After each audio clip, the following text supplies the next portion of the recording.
ஓடுவது பச்சை ரத்தமா இருந்தா, நீங்க உண்மையிலே கருணாநிதியின் வாரிசா இருந்தா, நீங்கள் உண்மையிலேயே இந்த நாட்டு மக்கள் மீது பற்றும் பாசமும் கொண்டிருந்தால் இந்த தேர்தல் வாக்குறுதி நிறைவேற்றாம ஈரோட்டுக்கு ஓட்டு கேட்டு வரக்கூடாது, வந்தால் தடுப்போம் என்று அபூபக்கர் தம்பி கொதித்து எழுந்திருக்கிறான். மரியாதைக்குரிய எங்களுடைய அண்ணன் ஈத்தா சீமானவர்கள் கேட்டார்கள் ஹைட்டாப்பட்டி பற்றி.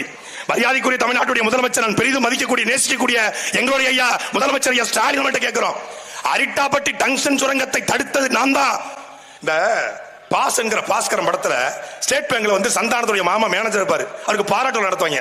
எனக்கு இப்ப எதுக்கு பாராட்டு விழா, நான் என்னத்தை சாதித்துன்னு இப்ப பாராட்டு விழா, அப்புறம் என்ன இங்க வந்த அப்படின்னு சந்தானம் கேட்பாரு. சந்தானம் கேட்ட போய் நம்ம தமிழ்நாடு முதலமைச்சர் பார்த்து கேட்க முடியுமா? சீச்சி, நம்ம சீமான் தம்பி கட்டுக்கோப்பா பேசணும், கண்ணியமா பேசணும், நம்ம வேற ஒழுக்கமா பேசணும், அப்படி கேட்க முடியாது முதலமைச்சர். அப்புறம் அரிட்டாப்பட்டி டங்ஸ்டன் சுரங்கத்தை ரத்து செய்த தமிழ்நாடு முதலமைச்சர் ஏன் பரந்தூர் விமான நிலையத்தை ரத்து பண்ணல?